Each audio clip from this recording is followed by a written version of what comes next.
The next couple weeks are going to be huge when it comes to LEGO announcements, with large sets being released between now and the end of the year. And today we're kicking things off with the brand new Jabba's Sail Barge. Now, it's been 11 years since we've received one of those, and we are now in line for a nearly 4,000 piece, $500 US Jabba's Sail Barge. What are its strengths? What about its weaknesses? Are those minifigs really, really good?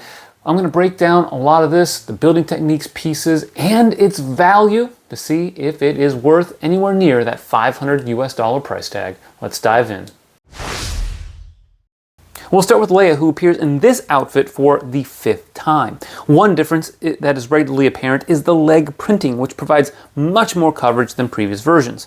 My guess is that this is some sort of compromise between LEGO and Disney in order to include her in the set, but again, that's just a guess. The big improvement that I see from the past is her hairpiece, which drapes nicely over her shoulder. As long as the printing remains consistent all throughout the hairpiece, I think this is a really strong minifig. Another highlight for me is the Salacious B. Crumb, whom we're getting for the 2nd time in minifig form, and it's again been a while since we've received him. He looks sufficiently grumpy, not all that different from the past, but because it's been so long, this is definitely a strong inclusion here. In what I think is a first based on my various searches, we get Klaatu, which is an interesting minifig to include, one of the guards of Jabba the Hutt, and I think this is a good inclusion. I'm not so sure about the execution in terms of the Episode 6 Jabba's Sail Barge. Looking at some of the footage from that, he's clearly wearing dark shoulder piece and white robes. This minifig has a much more combative approach in its minifig torso. That isn't so much of a problem. I really like the headpiece, but it's the dark legs that I think are a little out of place, given that there probably should be some sort of printing on those legs. Max Rebo is another strong inclusion. It's one that I like seeing in the set that may be a bit divisive in the LEGO Star Wars fan community, but he's an essential minifig for a lot of people. He's got a great look. The dark azure color is fantastic, and it looks pretty similar to the one we got earlier, years ago, in the last Jabba Sail Barge. So I think this is a good inclusion overall, and it's reasonably well executed. We next get a couple of pretty standard minifigs like C-3PO and R2-D2. The R2-D2 looks to be pretty similar to the ones we've received in 2022 to 2024, especially in terms of the printing. Of course, the key difference is using the plate to use as a tray in minifig form. Now, the C-3PO is kind of interesting here because it is very standard with the gold base and a little bit of silver printing on his leg. They don't include the dual molded silver leg piece, which I know a lot of fans would want, and it did appear in a couple of sets like the Luke Skywalker Landspeeder in UCS version a couple of years ago, as well as this buildable C-3PO. That wasn't included here, I thought was interesting, and maybe a little bit of a cost-cutting gesture from LEGO, which for $500 strikes me as a bit disappointing.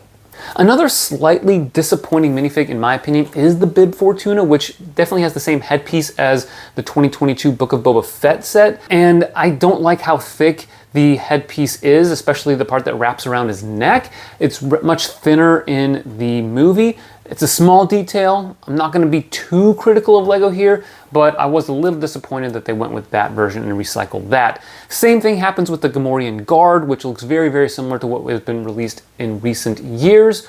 We also get 2 aliens, which I think is a nice inclusion, especially the one with the cool yellow torso and that dark tan headpiece with the dark red printing on it. I think that looks really good, and I'm very excited to see that we have at least some other aliens to go along with this set, just because it's good to have more minifigs to populate the Jabba Sail Barge, especially if you don't have the desert skiff. We'll end our discussion of the minifigs with Jabba himself, and this piece is, I think, very similar in terms of overall approach as the one from a while ago, the Jabba's Palace and the last Jabba Sail Barge. What's interesting about this is it uses the olive green with some striped printing on the base piece that goes into the short tail. The headpiece that has the arms is going to be olive green with some tan printing on it. The eyes, I think, are really well printed. Is it a great minifig and a reason to buy the set? Well, that's a really good question because it is a really large minifig, what we call big figs, and it does add a significant amount of cost to produce that particular minifig. Although, of course, Jabba is essential to include in this set. So I'm glad they have it. I like the execution. I'm not sure it warrants the amount of money you'll be spending on the sets, but we'll talk more about that in a little bit.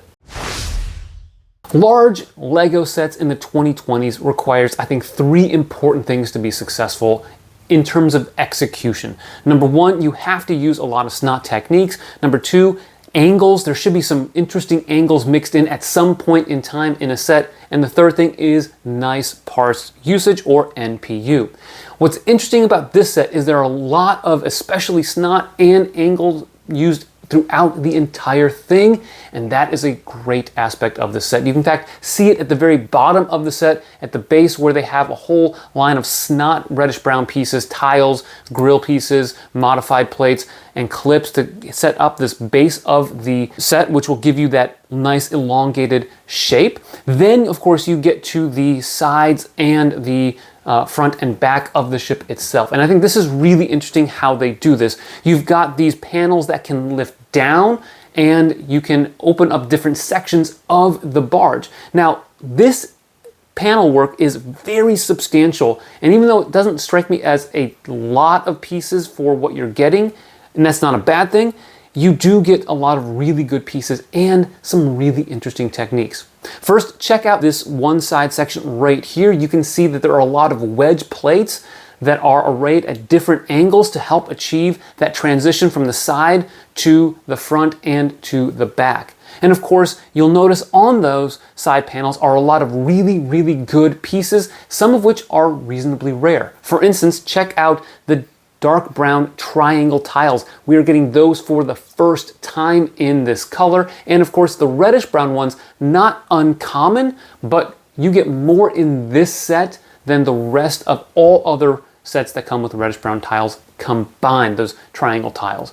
You also get quite a few reddish brown 2x3 and 1x3 tiles, some dark brown 1x3 tiles, and quite frankly, I love that dark brown color. I like it when we get more pieces in that color, and this set certainly delivers in some areas when it comes to that. Of course, the angles and the details and the really complex building techniques don't stop there. Look at the front and back of Jabba's sail barge. There is not only a set of angles using wedge plates, there also is a rounded shape to it.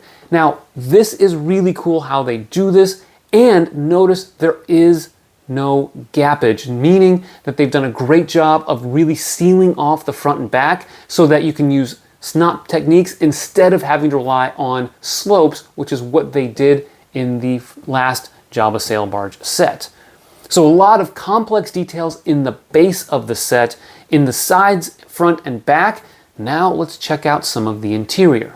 You get 5 different interior sections to this set, and I'm going to move from the back to the front. We start off with Max Rebo's section here, where he's got, I guess, his solo tour, even though that's not really accurate to the movie. But I like how they've got that part cordoned off. Check out those columns in the back. That looks fantastic. I love how they do that, and they set up the walls of that section with some brown bow slopes flipped on their side. Really good use of pieces and some SNOT techniques there. We next move on to Jabba's room, which is relatively large, but of course he is a large figure, and so he takes up a lot of space. There is room for him and Leia to be in that room, so that's a nice fit, although it is pretty tight. But then you get this nice little staircase that separates Jabba's room from the next kitchen bar area, which is a really nicely stocked area. Check out all of the things you get in here. A lot of attention to detail with the plates, the utensils,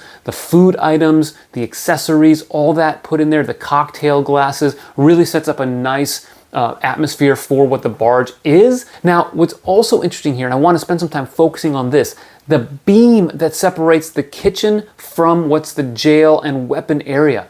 This is a really understated technique. You can easily gloss over it if you're not paying attention when you look at these photos. Check it out. You can see part of this on the back side where you've got a lot of bracket pieces that are able to connect this beam to the wall and then tie it in to the tiles on top of the interior section. Now notice all of this SNOT work allows you to do some other things when it comes to adding detail to the kitchen. In particular, adding those fish pieces into the mix. This is a really cool building technique. Was it necessary? No, But those are the kinds of details that I expect from large Lego sets in this era. Of course, next we have the jail section, which is relatively small, but it's got this interesting jail made out of dark brown walls, bricks and plates for walls. You got the dark brown 1x4x6 frame and the jail cell door. Now, one thing I don't like about this is that this jail does not go all the way up to the top of the interior walls. There's actually a little bit of a gap, which reminds me a little bit of the police station modular, where they didn't finish up all the walls on one side of the building. So that's maybe a little bit of a detraction from this set, although I'm willing to overlook it given that, you know, it's something that may not even be on display when you have it on your shelf or tabletop. The last room is this little seating area where you can have the minifigs sit, and they've got some nice arrangements for you to place the minifigs. And again, it just makes good use of the overall space on the inside of the sail barge.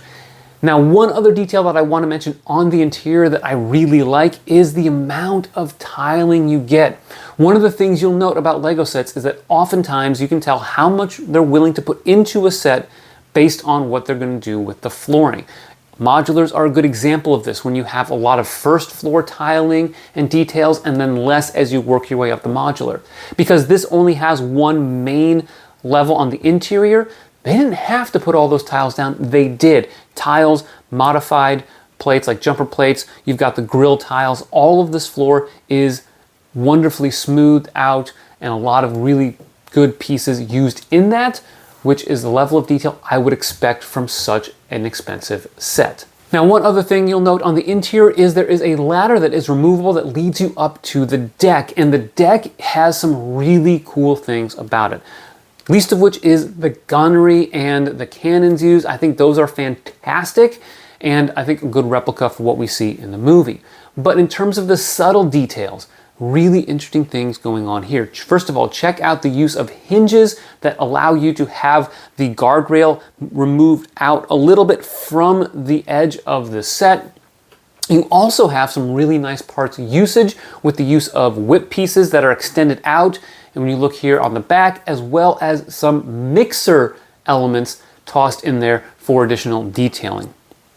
Just like the main interior level, this one is all tiled off with lots of interesting snot work to provide skylights, bases for the guns, as well as basing for the sails and canopies that are on top of the set. Now, I know one criticism that people have is the use of Technic pieces that are readily seen at the top of the sails. And that's, I think, a fair critique, very similar to how it was done 11 years ago. And you'd like to think that the new pieces that are available in LEGO's repertoire could perhaps make that a little bit more of a seamless transition. But I don't think it's a huge detraction, honestly. And I think they do a really nice job with the deck itself. One other spot that I really want to highlight on the deck that shows you some of the subtle details that LEGO's putting in here is the steps. Now, check this section out. You've got this 2x2 modified tile that has 2 studs on it with a 1x2 door rail that gives you a little bit of transition in terms of the step from the modified tile to the door rail and then to a 1x2 tile. Now, it's a little uneven in terms of the amount of space you have to walk up it, but those are the little details that I really enjoy seeing LEGO put into their sets that make the build experience fun and look really good when the set is done.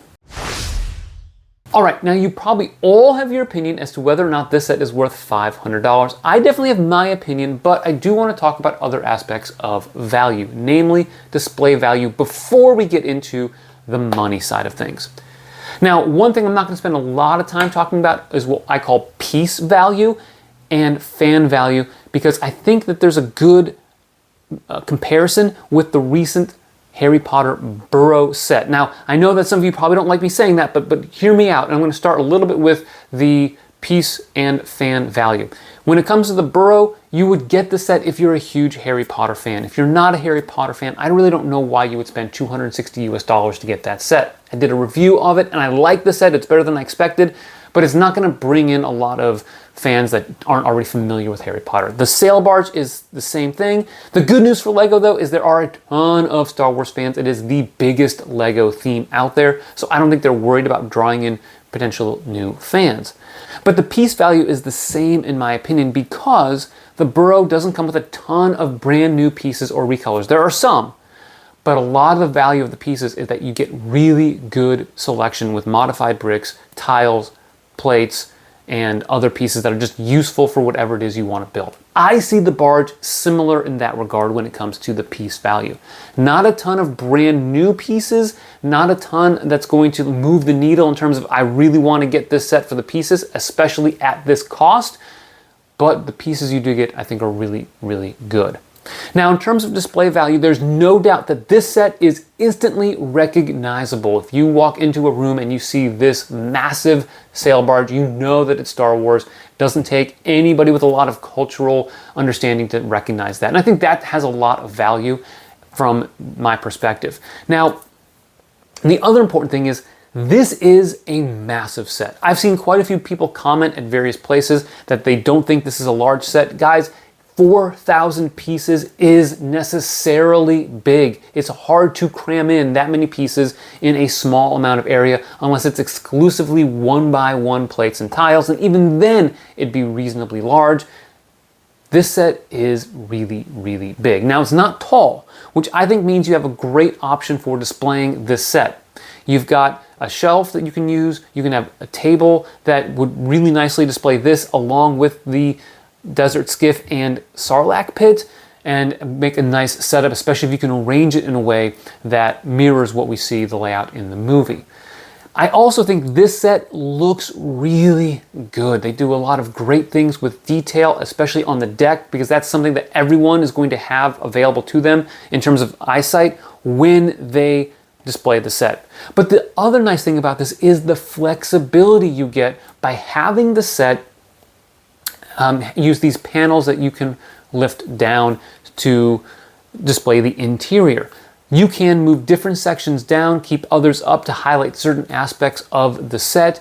Not only that, but you can put the minifigs and Jabba on stands, which will allow you to put it on a shelf and display all of those minifigs proudly, even the ones you're not very happy about. So am I shocked that LEGO's asking $500 for this set? No, I think we understand where LEGO is, especially as it relates to the Star Wars tax on sets. Do I think this set is going to sell well? Yeah, I really do. I think there are going to be a lot of people waiting up till midnight on October 3rd. Many people going to the LEGO store early to get in line to get this set on October 3rd as well, because they want this and the gift with purchase, which is a Luke Skywalker's lightsaber from Episode 6 that I think fits the scene rather nicely. They might even have a lot of extra Desert Skiffs and Sarlacc pits available for you in case you want to recreate the entire thing, because hey, why have Jabba Sail Barge without the rest of the scene? And that might include getting multiples of the Desert Skiff set, because there are multiple skiffs in that scene. So you think about how much this is going to cost to create this scene in Star Wars.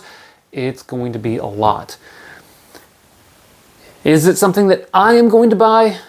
Not at this moment in time, and probably not. Not because I don't like the set. I do think it looks really good.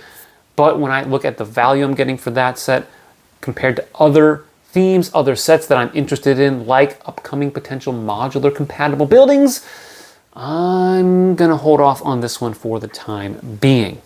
Now, are you getting this set? Do you plan on getting it? Let me know in the comments down below. As always, thanks for watching, and always remember to keep building together.